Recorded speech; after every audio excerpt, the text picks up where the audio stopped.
Eu quero ler no livro do Apocalipse, no capítulo 2, no verso 7, depois todos os finais dessas cartas aqui.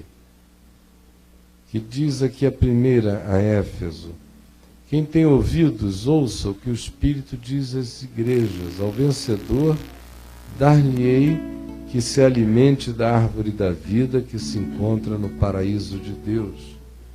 Verso 11. Quem tem ouvidos, ouça o que o Espírito diz às igrejas.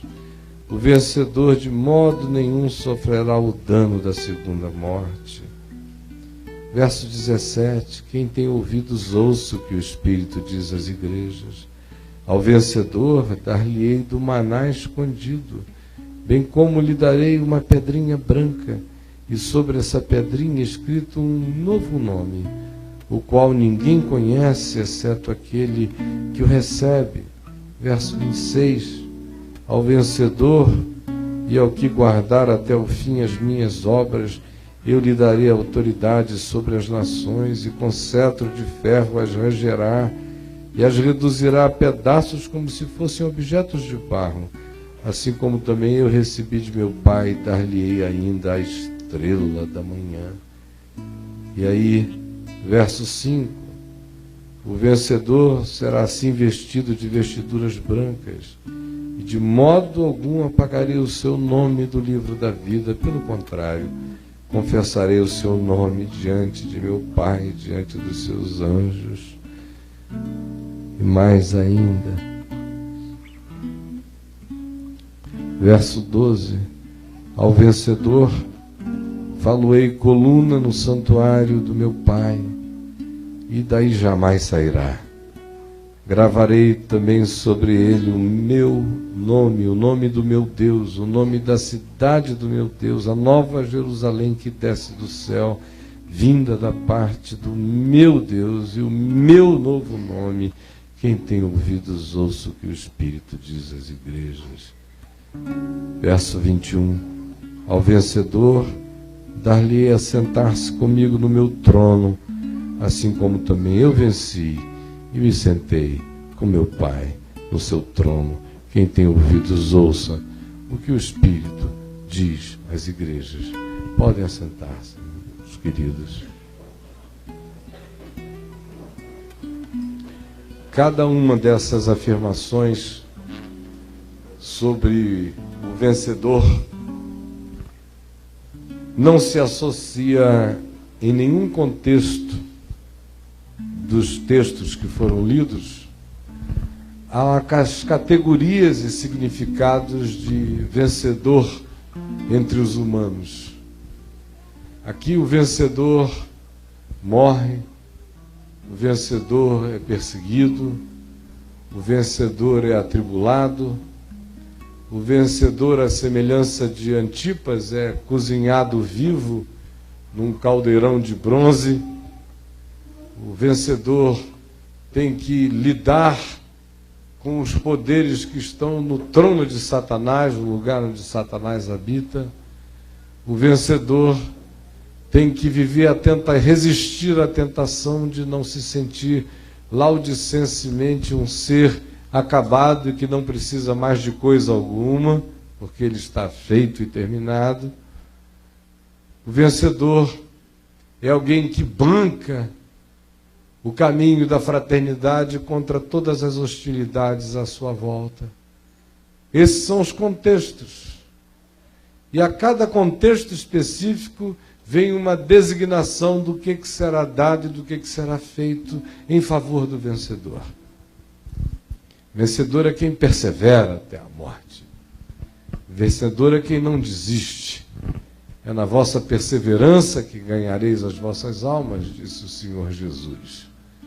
O vencedor é aquele que diz: para quem iremos nós? Só tu tens as palavras da vida eterna. O vencedor é alguém que foi inapelável e irremediavelmente atingido pela graça de Deus, de modo que para ele não há retorno. O vencedor é como aquele meu irmão, amigo, querido nordestino, que já está na glória do Pai e que, em processo de morte, eu fui visitá-lo e ele doente de um câncer que lhe carcomia todo, e ele já derramava salmoura na rede, de tão ferido que estava e morrendo. E quando me viu, os olhos dele se encandeceram de alegria, e ele me disse: ah, meu irmão, se eu quisesse, eu não podia, e se eu pudesse, eu não queria. Aí eu falei: o que, meu mano? Ele disse: ah, se eu pudesse deixar Jesus, eu não quereria.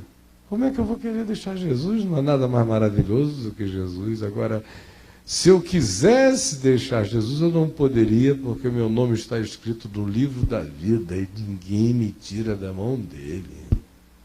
O vencedor sabe disso, sente isso, vive isso, é movido por essa convicção interior. E aqui, em cada uma das designações feitas aos vencedores, basicamente há uma nota e há um tom que se repete. É o tom da individuação. Não é do individualismo, nem é um mergulho no coletivismo sem personalidade. Ao contrário, todas as promessas são promessas de que existirá um indivíduo conectado ao Pai de modo absolutamente simbiotizado e eterno, de forma que ele é herdeiro do Pai, não de tesouros externos do Pai, não da criação do Pai, ele é herdeiro do ser do Pai. O tesouro dele é ir se tornando como Pai, como Filho e como Espírito Santo. E em tudo isso se afirma um processo de trabalho manufaturado, artesanal, singularizado, dirigido, irrepetível, na existência de cada pessoinha de Deus na existência, na vida. Por isso, se vocês relerem depois com calma, cada uma dessas coisas que nós lemos relacionadas ao vencedor, nós vamos ver que o que se dá a ele é algo completamente pessoal e que começa com uma evocação que diz: quem tem ouvidos para ouvir, ouça. Ou seja, não existe um ouvir coletivo. Só existe um ouvir pessoal. Aqui, enquanto eu estou falando, existem muitos ouvidos me ouvindo. Me ouvindo de todos os modos possíveis. Alguns me ouvem com os olhos, pelo que veem, se gostam ou não gostam. Alguns me ouvem não naquilo que eu digo, mas naquilo que eles ouvem a meu respeito. Alguns me ouvem não pensando no que eu estou dizendo, mas me ouvindo, tentando me interpretar a partir do que está instalado deles como um projeto de interpretação de qualquer coisa que eles ouçam. De modo que não é a mim que ouvem, mas a si mesmos. Jesus, no entanto, diz: quem tem o potencial do ouvir, que ouça o que o Espírito diz à igreja. Não é o que você entende, não é o que você quer ouvir, não é o que você está condicionado a ouvir, mas é o que o Espírito estiver dizendo. E não é um ouvir coletivo, porque todos têm ouvidos, mas nem todos ouvem. Portanto, é um ouvir que se individua, não para o mal, fixando suas próprias opiniões e preconceitos e resistências, mas é um ouvir que se abre para de fato perceber o que o Espírito está dizendo. E conquanto se diga que é o que o Espírito diz às igrejas, as igrejas não têm um ouvido coletivo. Igreja é feita de gente. E nenhuma igreja ouve coletivamente nada, são indivíduos é que ouvem o que está sendo dito, e se conseguirem ouvir o que o Espírito está dizendo, então se poderá dizer que a coletividade está ouvindo a mesma coisa, do contrário, não. E o que se promete como recompensa para esse vencedor da aflição, da tribulação, da tentação, da mornidão, da indiferença, da hostilidade, ou da angústia, ou da depressão, ou da opressão humana, é algo que se vincula a ele e exclusivamente a ele.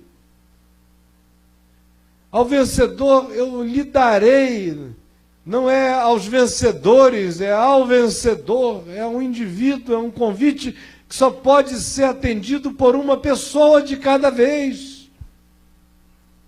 Ao vencedor eu lhe darei que ele tenha acesso à árvore da vida e se refastele de comê-la.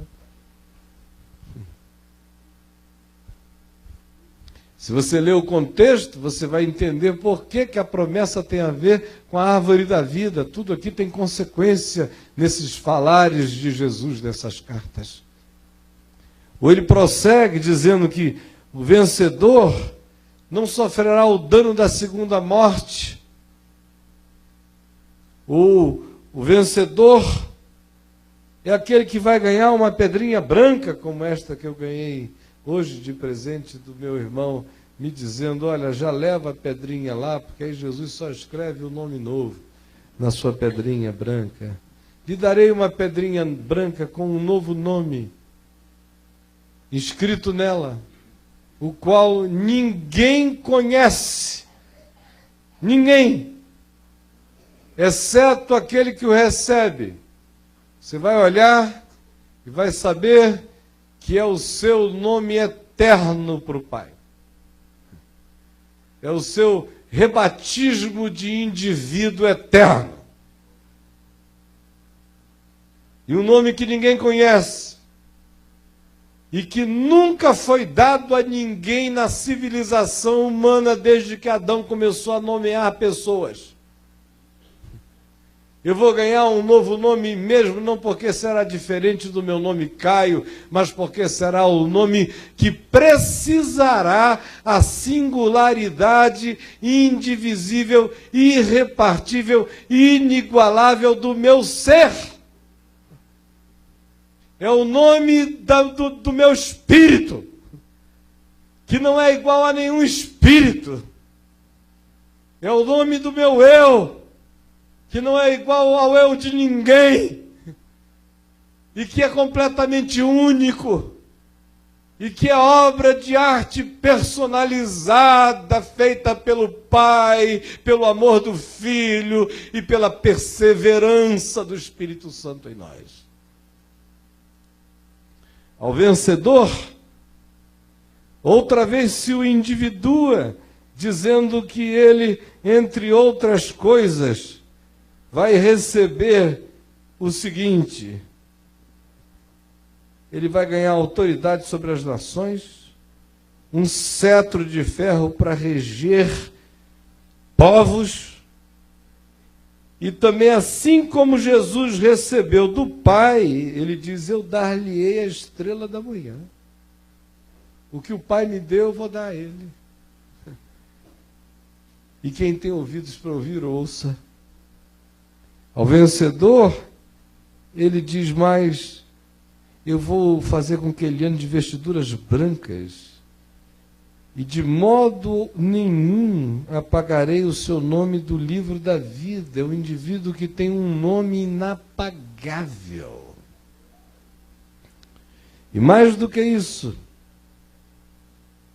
pelo contrário, eu confessarei o seu nome diante do meu Pai, diante dos anjos. Jesus vai dizer, eu conheço este ser, é meu. E o nome que eu dei a ele é este. E o universo inteiro ouvirá o seu nome. todos os anjos, todos os seres, você será conhecido de todo ente vivo, de todos os universos, de todas as criações, como um indivíduo singularizado, feito pelo amor de Deus, esculpido como obra única e irrepetível, e não xerocável e não clonável. Ao vencedor, ele prossegue e individua outra vez o processo, dizendo: eu farei dele uma coluna no santuário do meu Deus, e dali ele jamais sairá, e gravarei sobre ele o nome do meu Deus. A nova Jerusalém que desce do céu, vinda da parte do meu Deus, e gravarei sobre ele o meu novo nome. É tudo absolutamente dele, gravado no outro de modo singular. Aí você diz: entendi. Galardão, então, significa individuação. Porque no meio cristão, que é um meio extremamente capitalista, tanto é que hoje em dia você ouve as mensagens ditas evangélicas ou cristãs na televisão, e todas elas são sobre o Velho Testamento. E todas as ilustrações são materiais. E todo vencedor é quem despoja o outro. Entrou e despojou e tomou ouros e pratas e pedras preciosas. Entrou e despojou e tomou do outro tudo. Entrou e despojou, e assim o Senhor te fará vencedor. Vencedor no meio da religião hoje é quem despoja, é quem toma o que é do outro, é quem compete e possui. Esse é o espírito que está instalado, e este espírito tem um pai e se chama Satanás e Diabo. O Espírito de Jesus diz ao vencedor: eu farei dele um ser singular, de riquezas interiores infinitas. Vencedor será uma miniatura crescente do amor de Deus para todo sempre. O tesouro do vencedor não são exterioridades,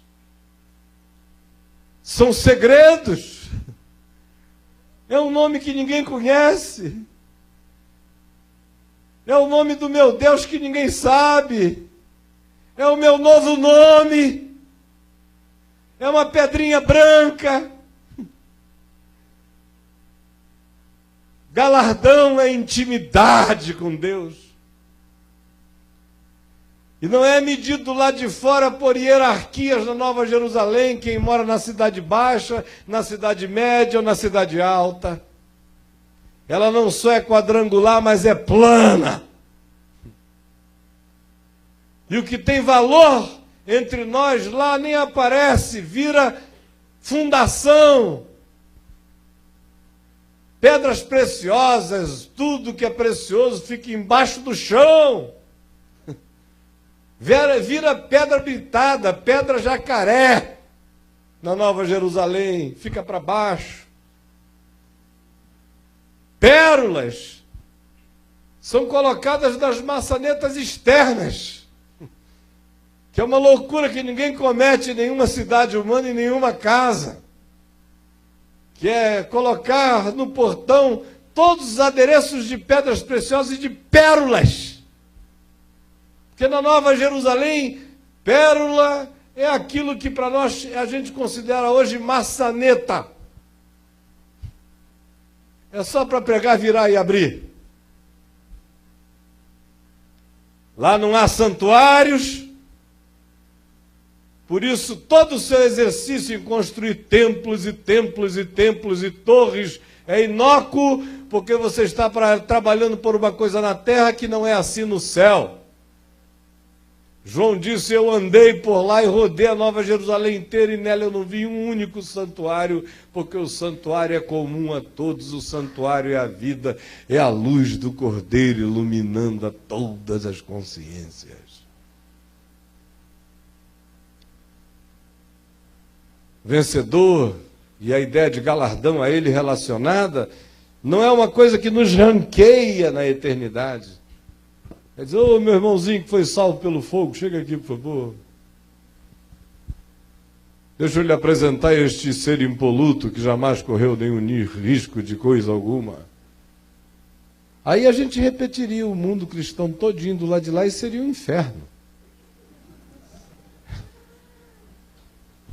Sim. Uns galardoados humilhados, aquele galardãozinho de soldado raso, passando pela Praça Nova Jerusalém, batendo continência para os generais, para os almirantes da glória. Vocês já imaginaram que ridículo? Os galardões cristãos são todos assim. São fundos de poupança. São adereços externos, são coroas interpretadas literalmente para o indivíduo carregar na cabeça. E o que eu ouvi a minha vida inteira pregando a palavra desde menino, e vendo milhares e milhões de pessoas dizendo eu quero acerca do Evangelho, eram aquelas pessoas que chegavam para mim com aquela pureza inocente, ignorante até a profundidade do céu, e dizendo, meu irmão, como o seu galardão vai ser grande, porque hoje, olha quantos milhares aceitaram a Jesus aqui, isso tudo é pedra na tua coroa. Eu brincava e dizia, meu irmão, para com isso, porque senão vai virar, eu vou ter que virar Golias para carregar essa coroa, porque vai pesar demais. Não é nada disso. Os valores são outros, as ponderações são outras, não é o que está visível aos olhos. Aí a gente vai ficar sabendo que a maior criatura da Índia no século passado não foi Gandhi, mas talvez uma senhorinha que ninguém conheceu o nome, que amou mais do que ninguém amou naquela terra. E a gente vai ficar sabendo quem era quem para Deus. Como eram os corações, não as performances. Aí a gente vai ficar sabendo, não por aferimentos exteriores, mas por critérios de alegria, de gozo, de resplandecência sem acinte.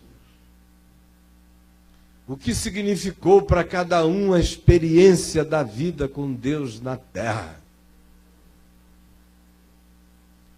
Portanto, o vencedor é alguém que não resistiu ao trabalho de entalhe, de esculpimento do Espírito de Deus hoje, no caminho, no dia que se chama hoje, porque antes de qualquer coisa o que se diz ao vencedor é que se ele tem um ouvido para ouvir, que ele ouça, porque a fé vem pelo ouvir e pelo ouvir a palavra de Deus.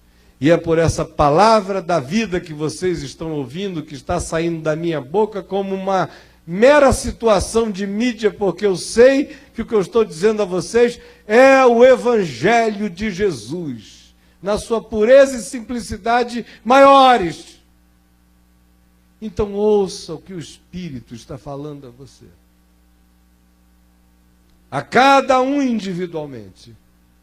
Não pense no seu marido e em como alguma coisa já dita nele teria cabido bem, ou na sua esposa, ou como você lamenta que talvez ela não esteja com ouvidos próprios para entender agora, ou nos seus filhos, ou nos seus amigos, ou no seu pastor, ou naqueles que você convidou e que eventualmente estejam aqui, e que, à luz do seu pensamento, são pessoas que não têm entendimento elevado como você. Descarte todas essas tentações perversas agora. Porque Deus só tem uma pessoa com a qual Ele quer falar hoje aqui, e é você. E se você não quiser ouvir, essa reunião está perdida. Só não estará perdida para quem a ouvir, do contrário, quem não a ouvir a perderá. E o que é que você veio hoje aqui para ouvir? De fato e literalmente eu iria pregar em Efésios 4 e 5, mas a pedrinha branca quicou assim na minha frente e me levou para uma outra direção. Você veio hoje aqui ouvir sobre esse esculpimento gradual, progressivo, ininterrupto, insistente, perseverante, dolorido, regozijante, alegre e atribulado, perseguido e vitorioso, mediante o qual o Espírito de Deus vai esculpindo Jesus em nós, até que nós sejamos paridos na eternidade à cara do Pai. Apenas para continuarmos crescendo para sempre. Aí você diz, mas o que isso tem a ver com a minha vida agora? Olha aqui para mim, todo mundo. Vocês podem todos olhar para mim imediatamente? O que tem a ver com a sua vida agora? Tem alguém aqui sentindo dor? Não precisa levantar a mão. Tem alguém aqui sentindo perda? Tem alguém aqui se sentindo perseguido? Há alguém aqui se sentindo desanimado? Há alguém aqui que diz, meu Deus, eu não sei porquê, mas eu estou morno. Há alguém aqui com aquele sentimento de que trabalhou tanto para Deus ao ponto de não deixar Deus trabalhar nada nele.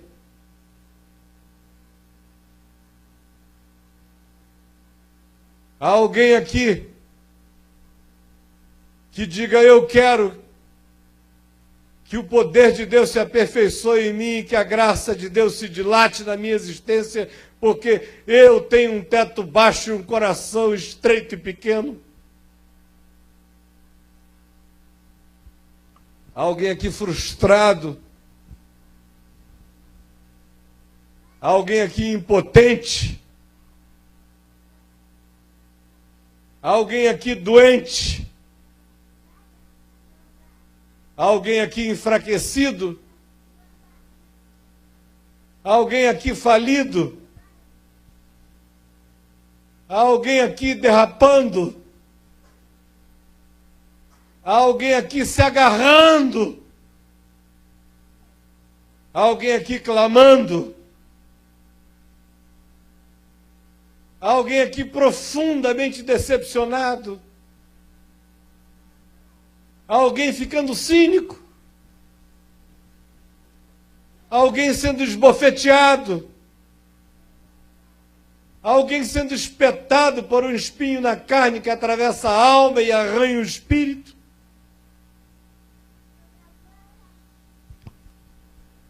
Há alguém aqui dizendo, meu Deus, por que enquanto tantas coisas boas estão me acontecendo, paralelamente eu tenho que sofrer sentando aqui nessa chapa de ferro que me queima e que me deixa num desconforto enorme? Por que as tuas bênçãos nunca vêm apenas elas carregadas de alegria, mas quase que frequentemente elas nos abençoam na mesma medida em que nos enfraquecem e nos tornam dependentes?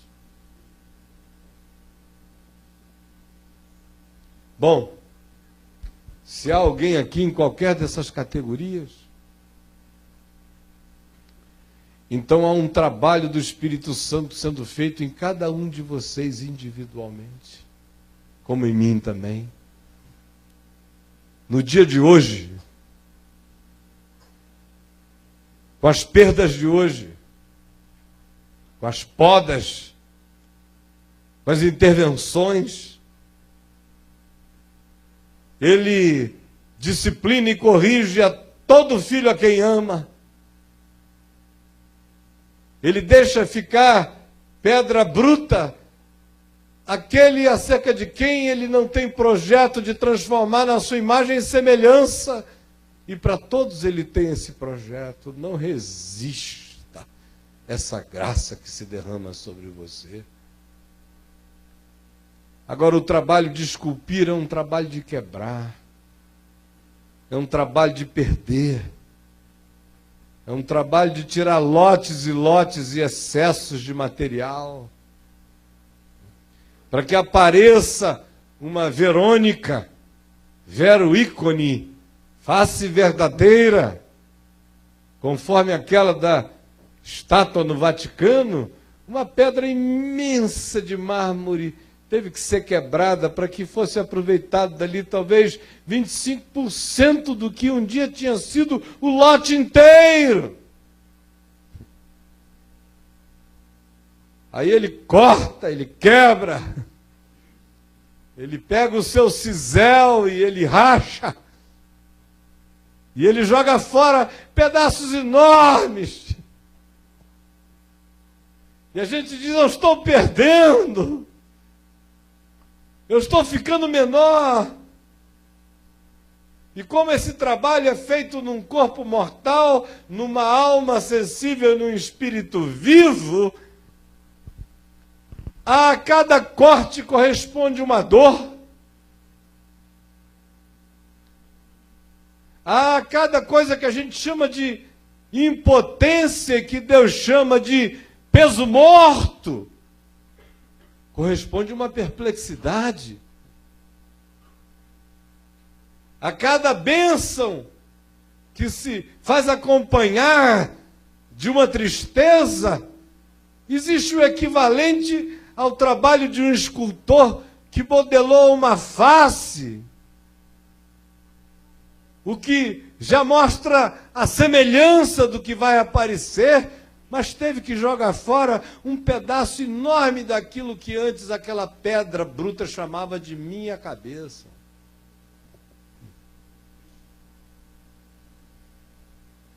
Eu ganhei umas videirinhas lá na nossa casa em Brasília e as plantei.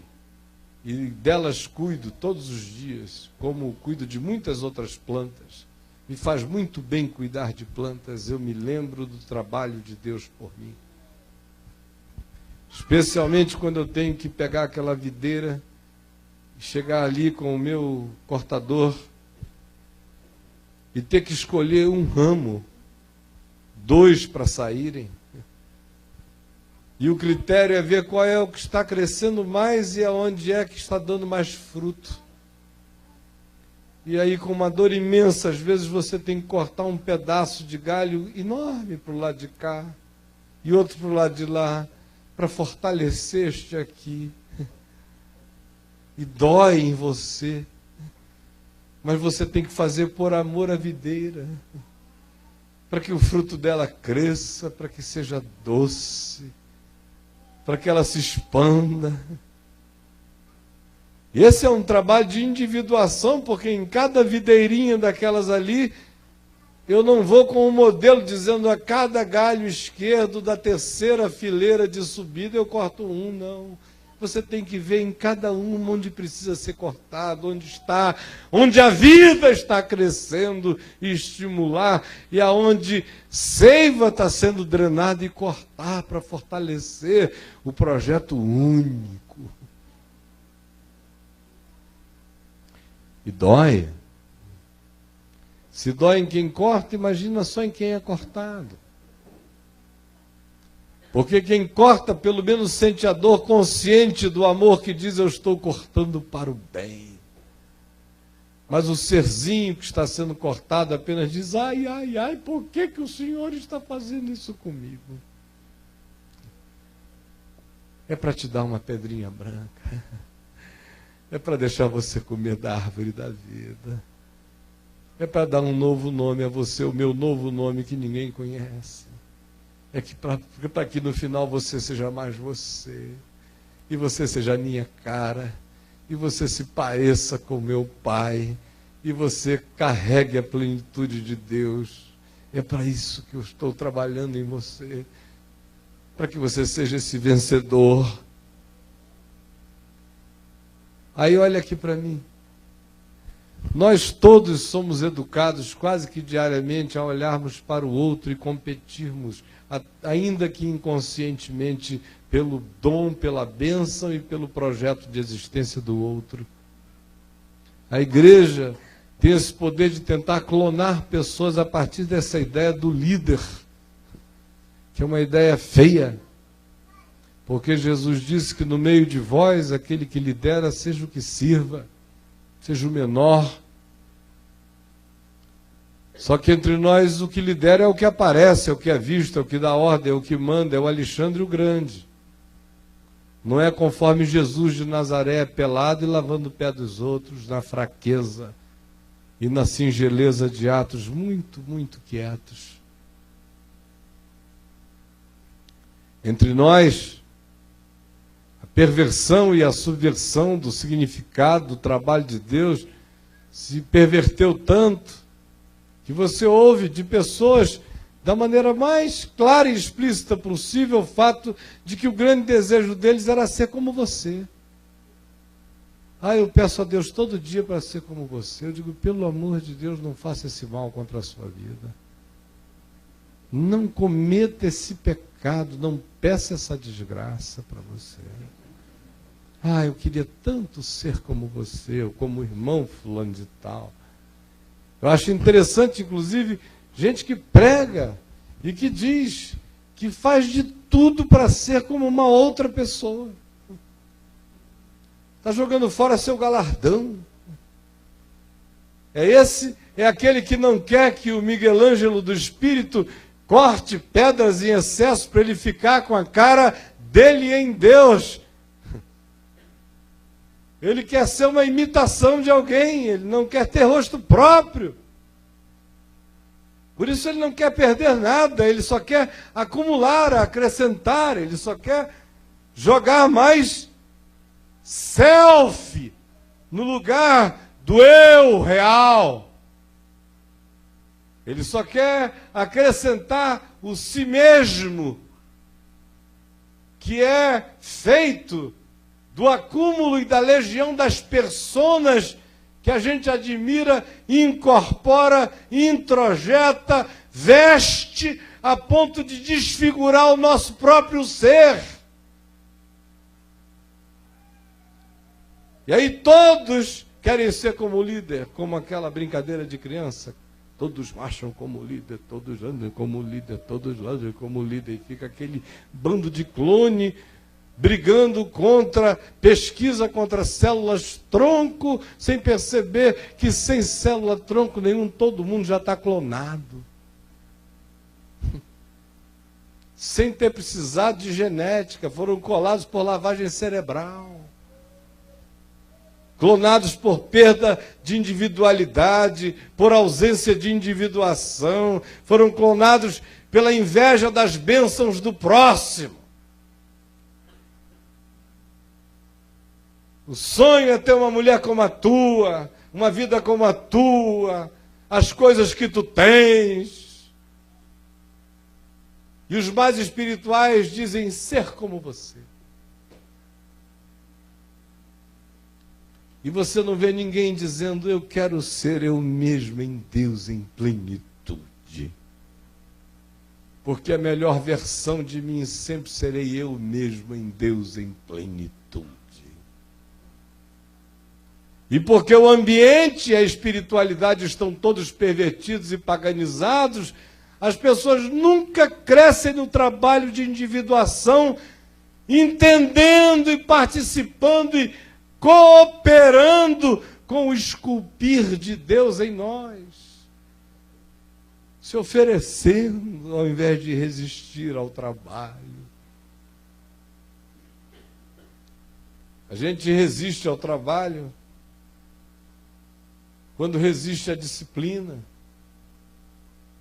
Disciplina não é isso que as igrejas fazem, quando um maluco, apoiado por mais 4, decidem que uma determinada pessoa está em transgressão e que tem que ser afastada da comunhão, da mesa, do não sei o quê, do púlpito, do palco, do celeiro, do almoxarifado, de tudo, até que outra vez voltem a ser a imagem e semelhança deles.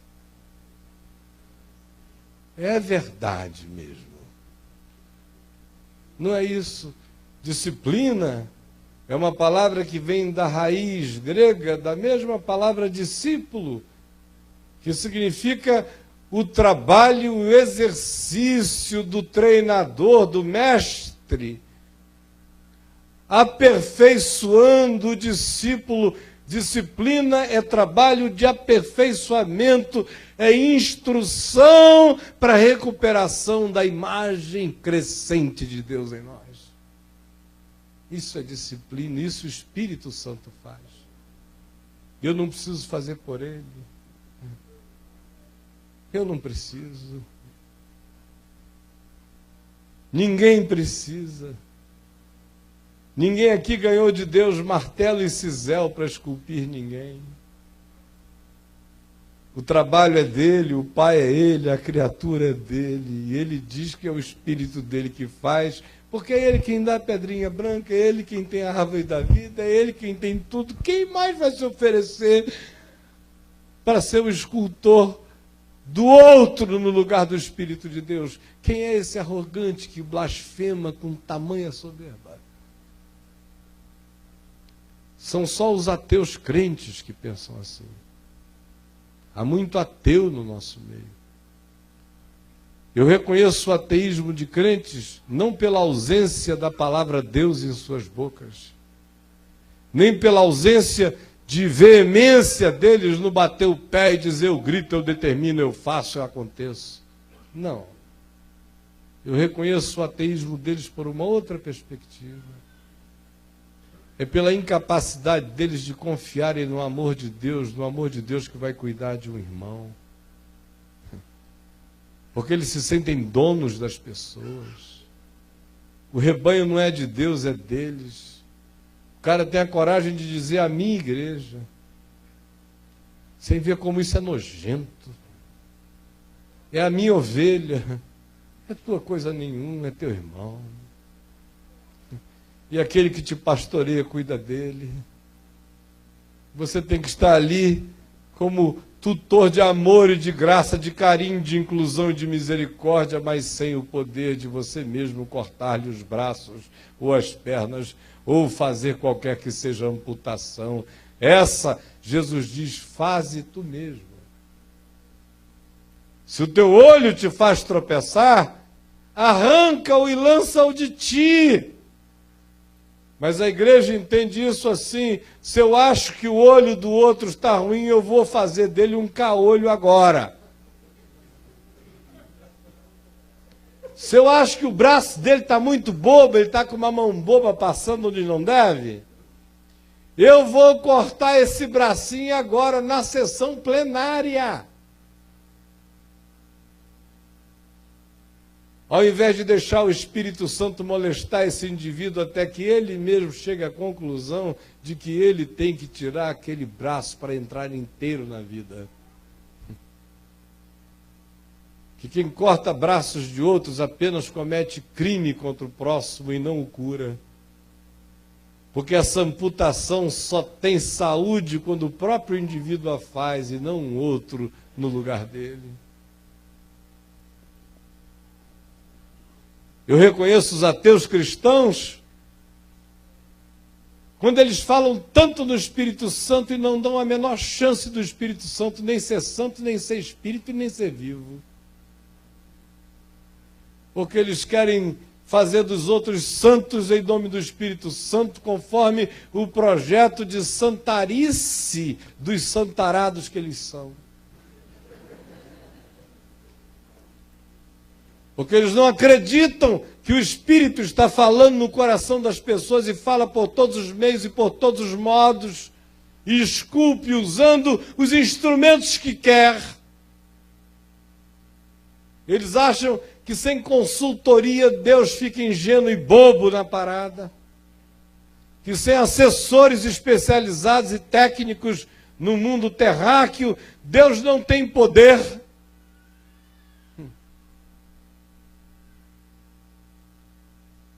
E aqueles que assim pensam e assim agem sobre outros, cometem grande pecado contra o Espírito de Deus, porque estão pretendendo assumir para si um papel que é do Espírito de Deus e tentar fazer o lugar de Deus na vida de quem quer que seja, é sempre ação diabólica.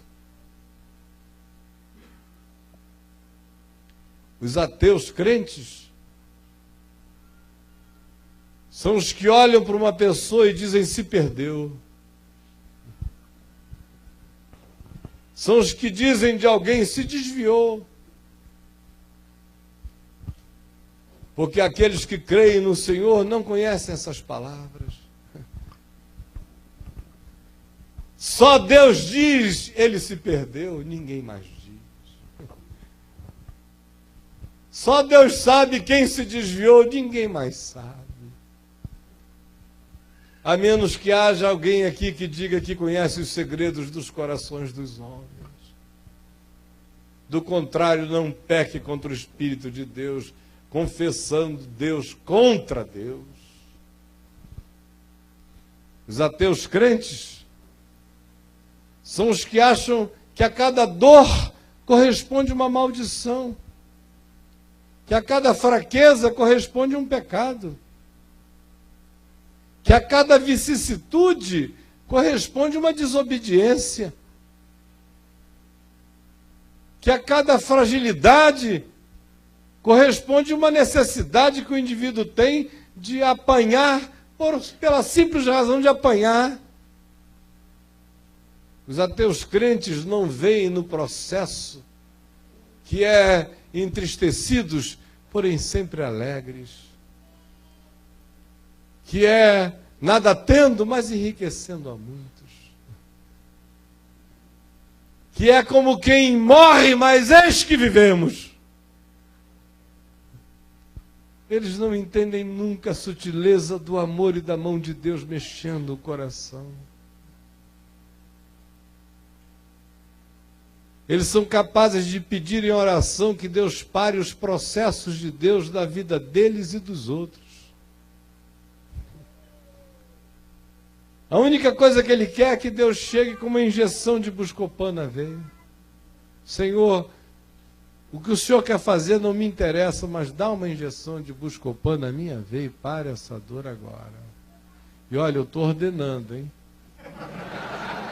Decretando. O enfermeiro celestial trabalha rápido. Tira. E daquele irmão ali também. Porque na minha congregação ninguém sente dor. Ninguém.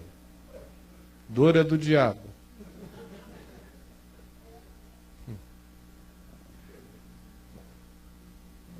No mundo caído, conforme diz o livro de Eclesiastes, a sabedoria habita muito mais na casa do luto do que no salão das vestes festivais. Se você pega o Novo Testamento e isola a palavra produz, você vai ver que ela sempre acontece vinculada à dor. A tribulação produz perseverança, experiência, esperança. A tribulação produz eterno peso de glória. A tribulação produz caráter e um ser não tergiversante. A tribulação produz um perseverante irremediável. A tribulação faz o indivíduo e a perseverança nela amar a Deus contra as circunstâncias e servir a Deus por nada.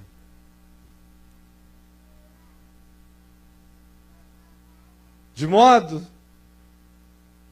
que frequentemente eu fico vendo alguém sentir um processo de dor hoje em dia, e ao invés de o meu coração ficar com aquelas aflições messiânicas semidivinizadas, desejoso de meter a mão ali e arrancar aquela dor para que à minha volta ninguém gema, eu apenas olho e digo, seja feita a tua vontade. Se essa dor faz parte do teu esculpimento, eu te louvo por todas as lagriminhas que Ele está derramando e já me regozijo antecipadamente por Ele, pelo dia quando Ele vai entender, vendo a beleza do que tu esculpiste enquanto Ele chorava. Quando o entendimento da gente alcança isso, a gente acaba com aquelas perguntas idiotas, filosóficas, sabe? Por que Deus permite que gente boa sofra? Por que coisas mais acontecem a pessoas boas? Você pega esses livrinhos idiotas e rasga todinho. e você simplesmente diz: eu sei que no mundo eu terei aflição, mas eu vou ter bom ânimo, porque aquele em quem eu vencerei, venceu o mundo por mim. E quando meu coração ficar turbado,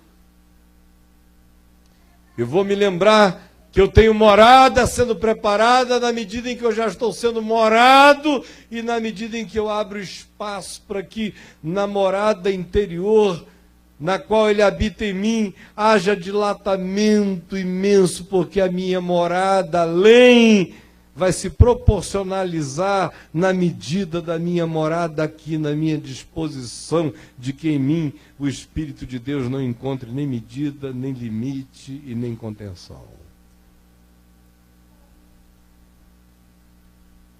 Quando a gente entende isso,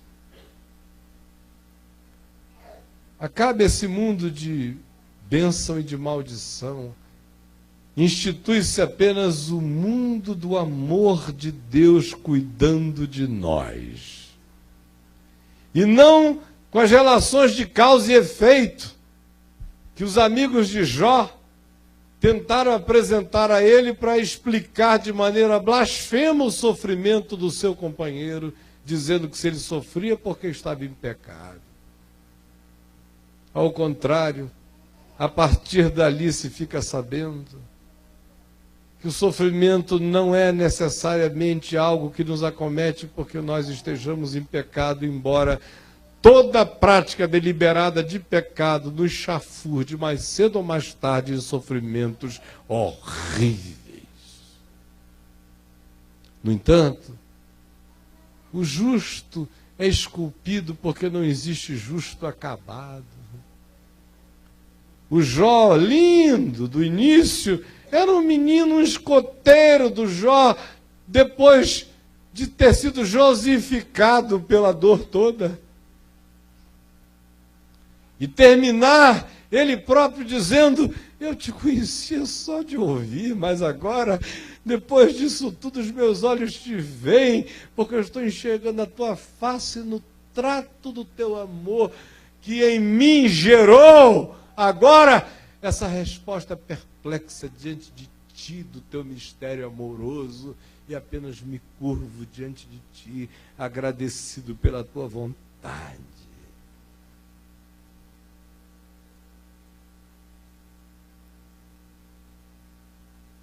O que não faz a escultura de Deus em você são outras dores. São aquelas tristezas para a morte, que não são fruto de vida, nem de arrependimento, nem de metanoia. São aquelas tristezas dos caprichos não realizados. São as tristezas dos amores ou das lascívias não praticadas.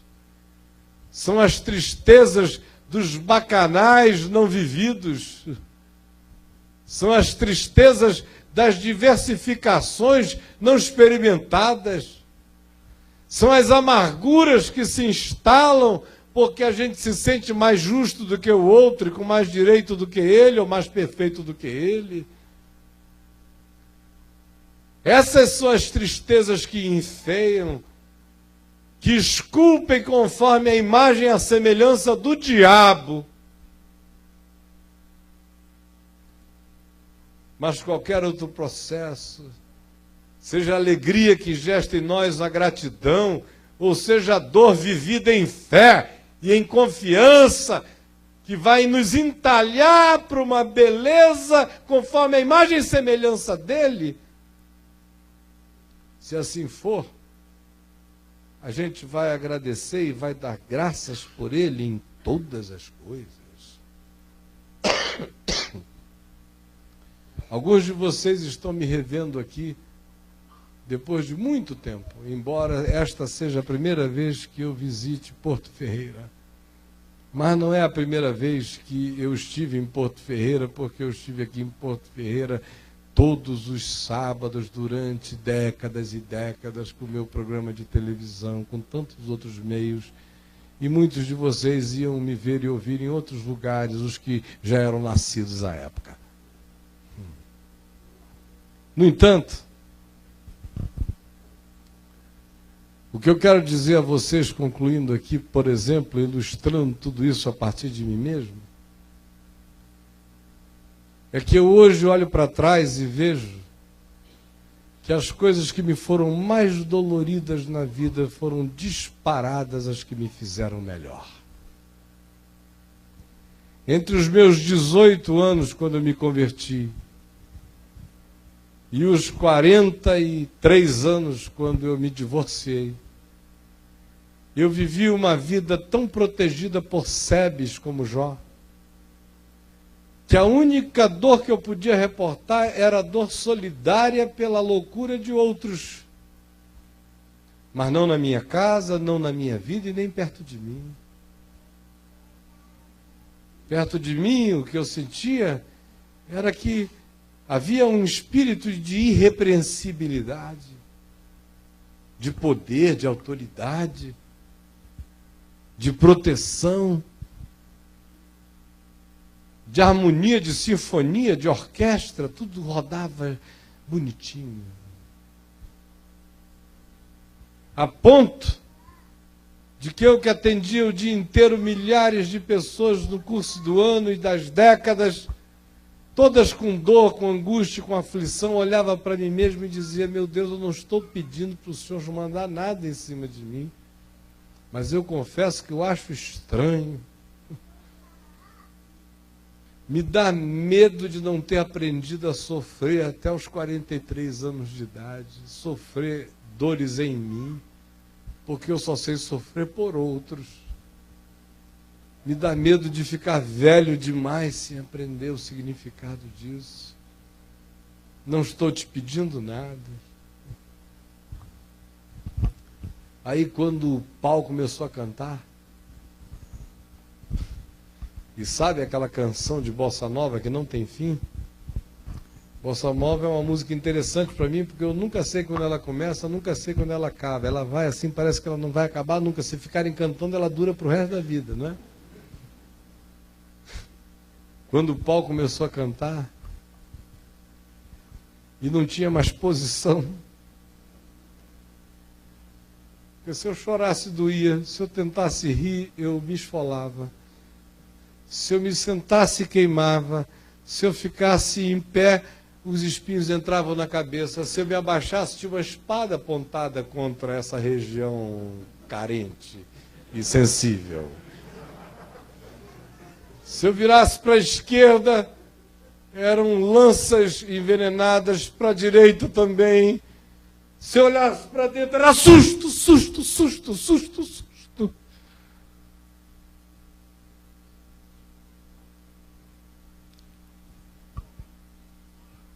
E aí, além de tudo que foi acontecendo a partir da vida pessoal, depois se torna um episódio público, depois vira conversa de candinha na boca de todo mundo, depois são mentiras e mentiras e mentiras e mentiras, de todo tipo, de toda sorte, invenções as mais malucas. O Caio fugiu com uma menina de 16 anos para Miami.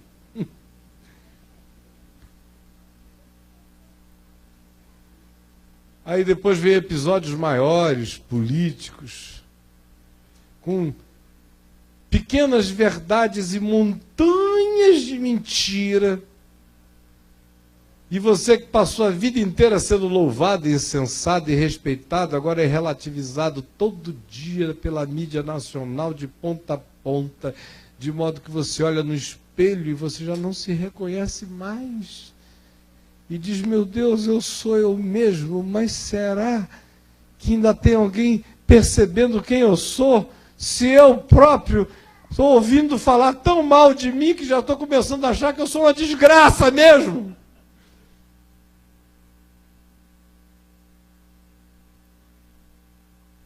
Aí você tem depressão, aí você pede a morte, com muito mais veemência do que Jonas, do que Elias. Aí você entra em covas escuras.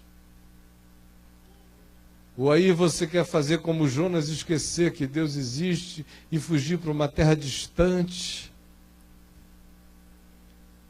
Ou você quer desistir de quem você é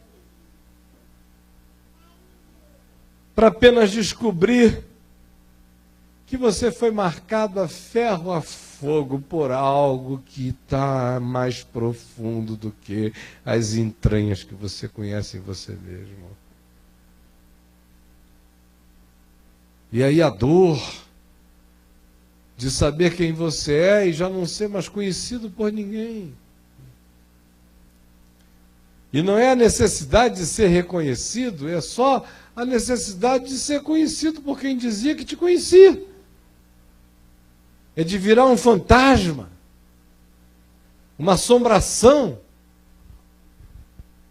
É como está no filme Os Outros, com a Nicole Kidman, pensando que os outros é que são a assombração e que você é que é ao vivo, para depois descobrir que os outros é que são vivos, você é que é a assombração.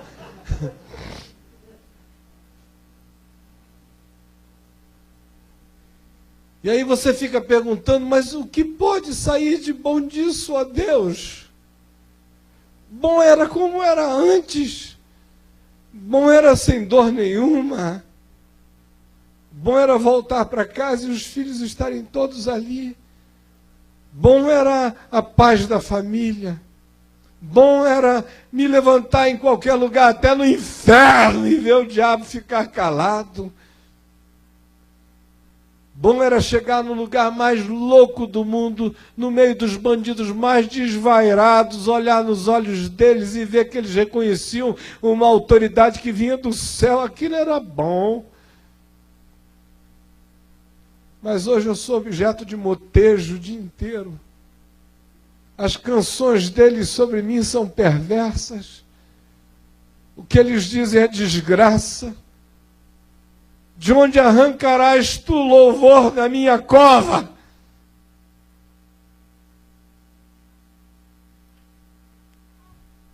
E você não entende nada. E você se examina todo dia e diz, meu Deus, continua tudo aqui, mas não tem mais nada aqui. E parece que ele não se contenta. E aí os seus melhores amigos viram seus inimigos mais maldosos. E você quase faz a pergunta do Nelson Rodrigues a ele, escuta, por que você me odeia tanto se eu não te fiz tanto bem assim?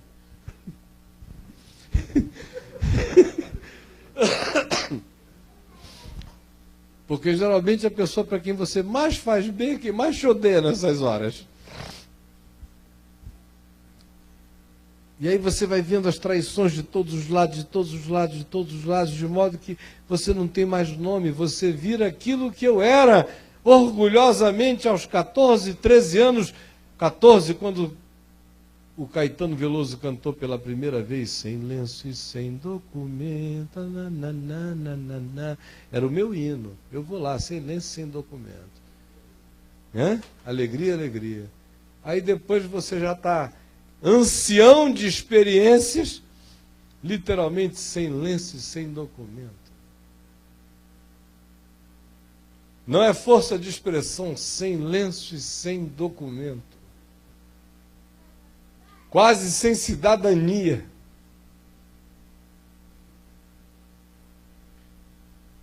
Mas Deus não se contenta. E Ele vai e vai, te espreme daqui, te espreme dali. Aí pega assim o filho que você criou para suprir necessidades que lhe faltaram na infância, com uma entrega duplicada de atenções em relação à necessidade que ele tinha, e que viveu como um canguruzinho dentro do teu kilt, da tua bolsinha aqui. E leva ele diante de ti, você fica dizendo, mas e agora?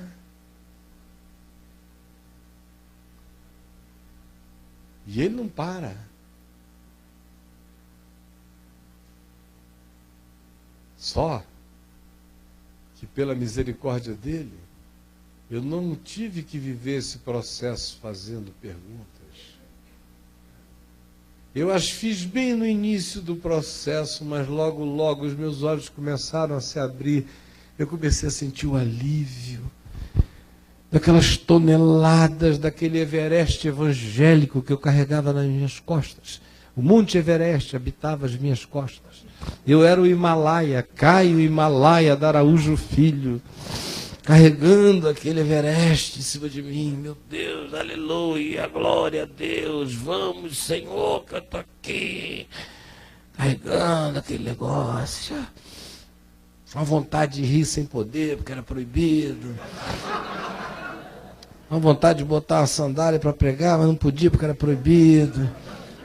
Uma vontade de sentar na mesa e dizer o que eu quisesse, não podia porque era proibido, tinha que ficar atrás daquele púlpito, ou no máximo se movimentar como um evangelista liberto. Palhaçadas. Com vontade de chorar sem poder, porque ninguém esperava isso, eles já estavam chorando demais. Não chora não, porque senão você me deprime até a morte. Aí de repente sai aquele Everest, e com ele 40 quilos que me habitavam, a mais. Aí um dia eu olho no espelho, vi a minha cara como se eu tivesse 18 anos e levei um susto. Falei, eu voltei. E não perdi nada. Só fiquei mais leve. E à medida em que aquilo que outros de fora podiam chamar de trituração ia acontecendo, mais iam sendo arrancados pesos mortos, gambiarras, caixas de lixo, depósitos e depósitos, almoxorifados religiosos, cangas, pesos, álbuns de uma família que não era minha, mas era apenas a projeção das necessidades dos outros sobre a minha própria vida. E aí, cada uma das outras coisas que foram acontecendo foram sendo celebradas por mim como misericórdia de Deus. Na hora que me ligaram lá da rua, que a minha enteada, filha da Adriana, minha filhota de coração, a Bruna, ligou gritando, 4h30 da manhã, Caio, Lucas. E aí eu ouvi o meu filho Davi correndo por trás, dizendo, me dá, pegando o telefone e não podia falar, pai, o Lucas. Eu falei, ele partiu, meu filho. Só meu coração não fez uma pergunta, nenhuma. Só alegria estranha no meio de uma dor indizível, uma adoração inexplicável. Faz parte. Para ele é glória e em mim é graça. É graça. Aí, a pedrinha branca começa a ficar cada vez mais perto de você, e quando ela cai, você levanta. E a árvore da vida, você começa a comer folhinhas dela.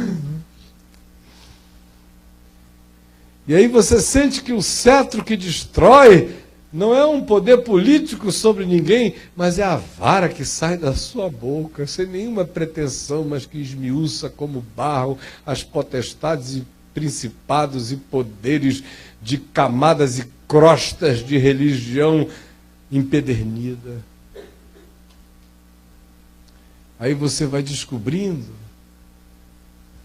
que o que os outros chamavam de sua glória era seu tempo de maior pobreza. E o que agora os outros chamam de seus escombros é tudo refúgio para ganhar a mais de Cristo. E aí você vai descobrindo que dia a dia belezas novas sendo forjadas em você, que o seu entendimento cresce, que a palavra deixa de estar confinada à Bíblia e fica impressa não como versículos e formas, mas como um entendimento vivo, mais vivo do que eu em mim. De modo que eu posso ser desmaiado, mas não vou falar mentiras sobre o Evangelho. Me anestesie, que eu posso falar bobagem sobre qualquer coisa, mas o Evangelho vai sair limpo da minha boca, porque ele entrou mais fundo do que jamais eu podia imaginar nas entranhas do meu ser. Mesmo que eu fale contra mim, será ele que eu falarei. Aí você diz, e eu com isso? Bom, se você não descobriu o que isso tem a ver com você, então quem tem ouvidos para ouvir o que o Espírito diz à igreja, vai embora para casa, porque eu não tenho mais nada a dizer. Se você não compreendeu. Agora é hora de você abandonar as amarguras. Amarguras não esculpem o amor de Deus em nós. Agora é hora de você amar, ou deixar, ou abandonar a falta de perdão, porque a falta de perdão não esculpe o semblante de Deus em nós. Agora é hora de você largar o preconceito, as intolerâncias, os juízos das aparências, porque quem assim faz perde o seu próprio interior, porque aprende a só olhar do globo ocular para fora, perde visão para dentro e perde reverência pela verdade do ser do outro, a partir do fato de que nele mesmo não existe nada de santo instalado. Agora é hora de dizer, faça-se a tua vontade, porque tu tens um caminho particular para mim. E eu vou concluir em 10 minutos, se vocês deixarem. Apenas chamando vocês para 2 manifestações singelas do Evangelho. A primeira é aquela de Lucas, no capítulo 15, na primeira parábola daquela sequência de 4, que vai até o 16 e termina com o administrador infiel, quando Jesus fala da ovelhinha perdida. Qual é o homem que, tendo 99 ovelhas no aprisco, e contando sentir falta de uma, não deixará as 99, irá à procura desta uma que se perdeu, e em achando-a, regozijante a tomará, e dirá, eis aqui a minha ovelha que eu tinha perdido. Outra vez o coletivo fica lá, 99. E a individuação se estabelece a uma ovelha, a qual ele chama de minha ovelha, para quem ele dá um novo nome, sobre quem ele escreve o nome do Deus dele e o novo nome que ele recebeu do Pai. É individuação profunda. Agora as 99 ficam lá fazendo uma conferência no aprisco. Se reúnem para fazer uma conferência. Por que será que a ovelha perdida se perdeu? Gente, ela se perdeu porque ela não anda conosco. Esse é o primeiro ponto. Não anda conosco. Quem não anda conosco está perdido. Porque nós não somos católicos romanos, mas à semelhança deles, nós cremos na prática que a salvação, não existe salvação fora da igreja. Segundo, a ovelhinha perdida se perdeu porque ela ficou fora da nossa cobertura espiritual, a cobertura do nosso aprisco. E aí ela se perdeu. Terceiro, ela se perdeu porque ela é rebelde mesmo. Uma rebelada, se levantou contra o ungido do Senhor e se perdeu. E ninguém imagina que ele tem 100, mas ele só tem uma de cada vez.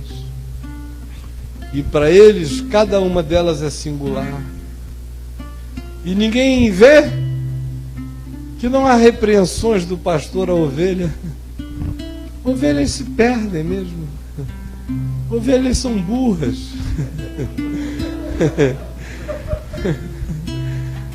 Aliás, é um dos animais mais burros, é a ovelha. Burra. Míopes, burra. Porcos são inteligentes. Porque os filhos das trevas são mais hábeis na sua própria geração do que os filhos da luz. Porcos são muito inteligentes. A ovelha é burra. A ovelha é frágil, a ovelha escorrega, a ovelha cai em precipício. E a ovelha se engata em espinheiros e não sabe sair. A ovelha sofre de uma fome singela, que às vezes a coloca numa curiosidade perigosa. Ela vai comer pensando que está comendo o que é bom, porque ela está com fome, não conhece o pasto, escorrega dali para um precipício. E o pastor não culpa ninguém. Ele simplesmente diz: é minha. É uma. E uma é mais do que 99, porque 99 junto não é nada. 99 vale muito, um de cada vez. É uma, e eu vou atrás dela. E quando ele acha, ele chama de minha ovelha. E não diz sua safada, sua cretina, sua rebelde. Ele simplesmente coloca e leva com amor, como ele fez com Pedro. Foi uma ovelha que se desgarrou. Não faltou-lhe aviso: Simão, Simão, Satanás te pediu para te peneirar como trigo, eu porém roguei por ti, para que a tua fé não desfaleça. Tu, pois, quando te converteres, fortalece aos teus irmãos. Assim mesmo, o homem vacila, o homem nega, o homem foge, o homem chora, o homem se perde, o homem se culpa. O homem diz: acabou. Aí Jesus ressuscita de entre os mortos e vai atrás das suas ovelhas. Havia 10 no aprisco que tinham também fugido, mas não tinham negado, e praticavam a mesma política da disputa eleitoral entre o César Maia e o Conde, no Rio de Janeiro, aonde o nivelamento é por baixo. Na última disputa, a briga deles era saber quem é que mentia menos do que o outro. E o Conde dizia: olha, uma coisa eu garanto a vocês, eu minto menos do que o César. Então, as 99 estão lá e ele vem à procura dessa sua ovelha. E Pedro aparece nessa história, e os outros se diferenciam dele apenas porque diziam: não, nenhum de nós botou o galho dentro para empregada de ninguém na casa de Caifás. Foi Pedro que tinha essa coisa de eu sou Pedro, eu sei, eu falo. Na hora que a menina disse esse é um deles, ele tremeu todo, disse que não era, acabou falando palavrões impensáveis.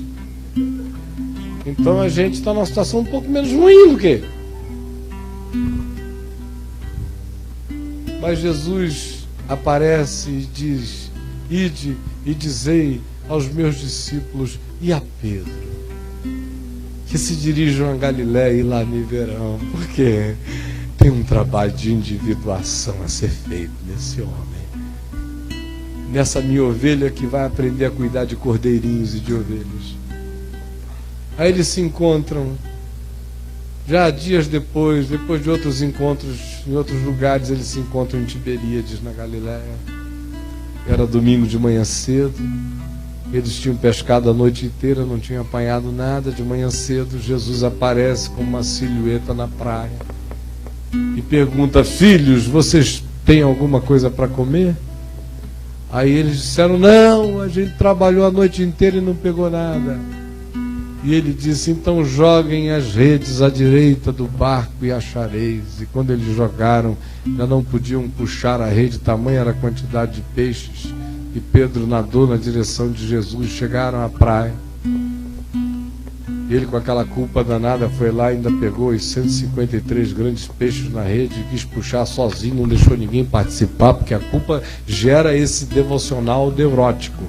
É o cara que quer fazer tudo sozinho. Não, para, Tiago, para, sai, João, essa rede é minha, só minha, deixa que eu pego. Mas por que, Pedro? Não, porque eu estou sentindo que eu devo. É uma inspiração do Espírito Santo para carregar essa rede sozinho.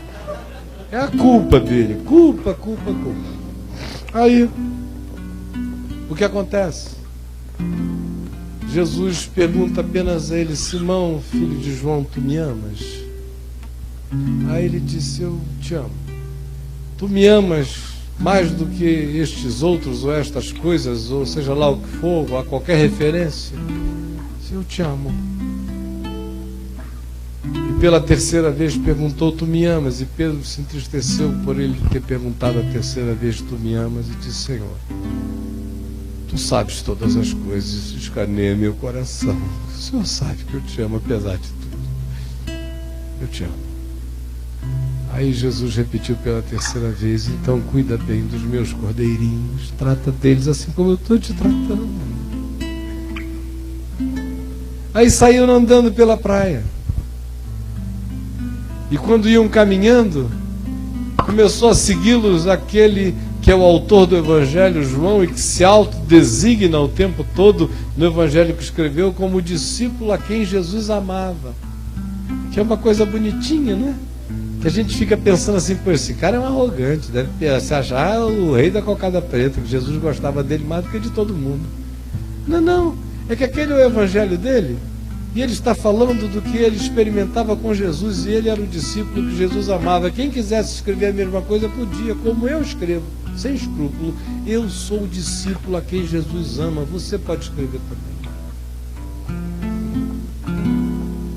É porque é só quem se sente amado é que tem coragem de ir, botar a cabeça no peito, de fazer perguntas que nem todos têm. É porque o amor dá confiança. Aí Pedro olha para trás e vê que vem seguindo o tal discípulo a quem Jesus amava, o qual nasceu a reclinar a cabeça no seu peito e perguntar: Senhor, quem é o traidor? E Pedro não resiste. Ele, ao invés de ficar no processo de individuação dele, do que Deus estava fazendo nele, na pedrinha branca dele, no caminho dele, que era diferente de João. João não negou ninguém na casa de Caifás. João nunca quis andar sobre as águas. João nunca disse: se és tu mesmo, manda ir ter contigo. João não fez nada disso. João fez outras coisas. Quis queimar samaritano um dia, descer fogo do céu e fazer uma churrascada samaritana, um porcão em Samaria. Mas não aquelas coisas de Pedro. O tratamento de Jesus com João era um, com Pedro era outro.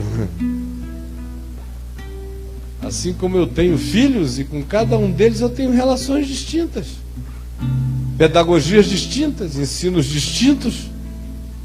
Educação clonada não serve. Ela comete injustiças, ela é feita com base em lei e não em justiça. A lei é uma régua para todos. A justiça é uma categoria que se aplica com individuação a cada um e que sobrevive, existe e demanda um critério de avaliação subjetiva de milhares de contingencialidades e circunstâncias. Senão não há justiça. É por isso que Jesus disse para ninguém julgar, para não ser julgado, porque a gente não conhece os segredos dos corações dos homens. Então, Pedro olha para João e diz: e quanto a este? Sabe por que ele perguntou e quanto a este? Leia em João 21 que você vai já ficar sabendo por que ele perguntou e quanto a este. Olha só as razõezinhas da gente para querer saber o que vai acontecer com o outro. Pela terceira vez Jesus lhe perguntou, João 21:17, tu me amas? Pedro disse: tu me amas? E ele concluiu: apacenta as minhas ovelhas. E aí, presta atenção que a gente está terminando. Em verdade te digo, disse Jesus a Pedro, quando tu eras mais moço, tu te cingias, te vestias a ti mesmo e andavas por onde tu querias. Quando, porém, fores velho, estenderás as tuas mãos e outro te cingirá e te levará para onde não queres. Disse isto para significar com que gênero de morte Pedro havia de glorificar a Deus. Depois de assim falar, acrescentou-lhe: segue-me. Então Pedro, voltando-se para trás, viu também que ia seguindo o discípulo a quem Jesus amava, o qual nascia, reclinara-se sobre o peito de Jesus e perguntara: Senhor, quem é o traidor? E vendo-o, pois, Pedro perguntou a Jesus: e quanto a este? O Senhor já me disse que quando eu era mais moço eu era autônomo e livre. Quando eu for mais velho eu vou ficar, quem sabe, cego, fraco. Vão me pegar pela mão, vão até me vestir o que eu não estou pedindo, vão me levar para onde eu não quero. Isso é uma desgraça. É uma profecia de velhice horrorosa. Só que olha como é que se interpreta essa fraqueza. E disse isto para significar com que gênero de morte Pedro havia de glorificar a Deus. Né?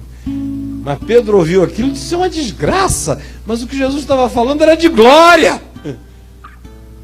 E aí ele olha para trás e diz: bom, já que eu recebi essa profecia de futuro miserável, eu queria saber o seguinte: se eu estou só ou não nessa parada. E quanto a ele?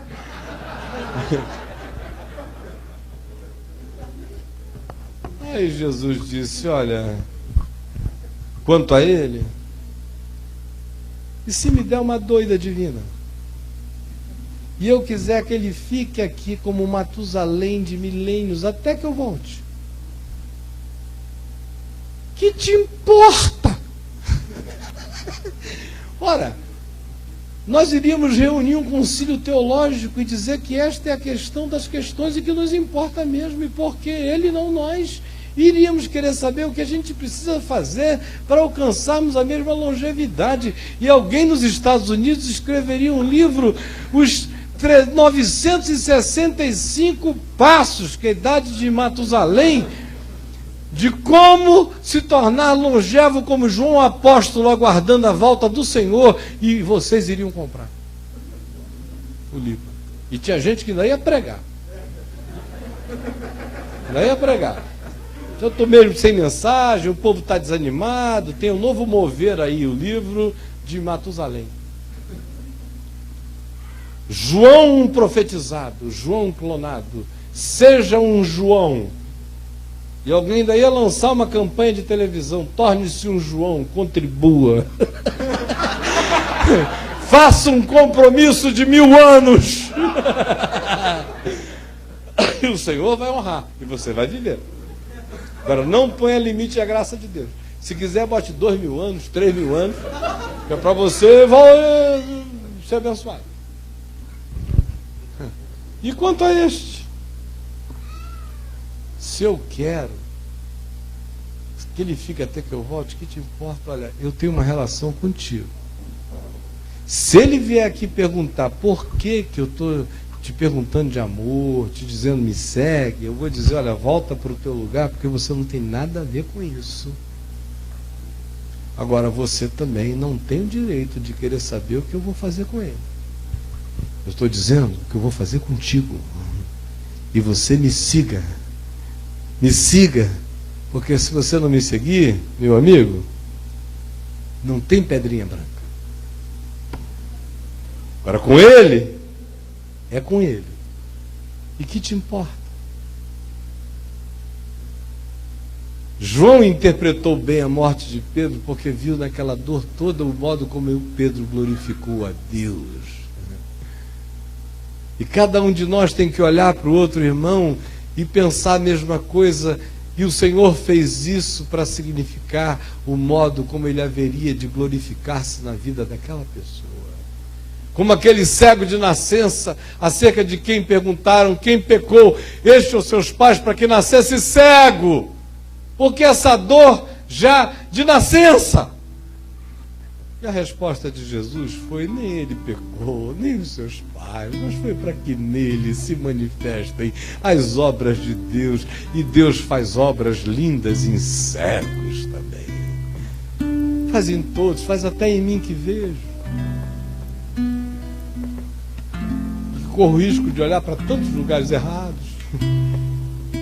Então, meu irmão, o caminho da graça de Deus para nós é particular, é individual. Vai nos levar à árvore da vida, a pedrinha branca, vai fazer de nós vencedores ricos no coração, porque vamos parecer cada vez mais com a imagem do Senhor. Esse é o galardão, é crescer na imagem dele, a ser como ele é. Agora, o modo como ele trabalha, o vencedor, é no cadinho da dor, é na limitação, é no espinho na carne, é na dificuldade, é na perseguição, é em tudo aquilo que a gente chama de existência. Às vezes é corrigindo os nossos pecados deliberados, outras vezes é nos perdoando dos nossos pecados ignorantes, outras vezes é usando as circunstâncias de calamidade chamadas acidentais para esculpir em nós as respostas que vão dando a cara de Deus na gente. Quando o ser responde a Deus e a vida em fé e em amor e em gratidão e em confiança, a cada resposta dessa, a imagem de Deus vai se moldando em mim.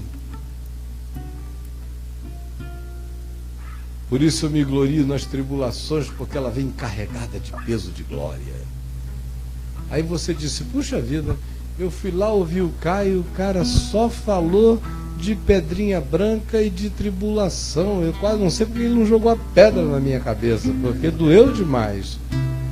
Só doeu em quem quer sentir dor. O que eu estou dizendo é: o que quer que você esteja vivendo hoje, seja uma frustração conjugal, seja uma tristeza com o marido, com a mulher, seja uma fragilidade com os filhos, seja o seu desemprego, seja a fraqueza na carne, seja a demonstração de que o seu corpo é corruptível e é de morte, seja o que for, ame a Deus de todo o seu coração. E aí, tudo isso vai cooperar para a escultura, para o modelamento, para o aformoseamento, para a beleza, para a construção da glória de Deus na sua vida. E se você estiver vendo isso acontecer na vida de alguém, não chame de pecado. Reconheça pecado no seu coração, não reconheça na vida de ninguém. Na vida do outro, o Espírito Santo é quem veio para convencer do pecado, da justiça e do juízo, não você. Você não foi enviado para isso. Você tem que reconhecer a obra do Espírito em você e deixar o Espírito fazer a obra dele no outro. Porque o que Jesus pergunta a você, se você ficar perguntando: e quanto a este, é que te importa. Com cada um, é com cada um.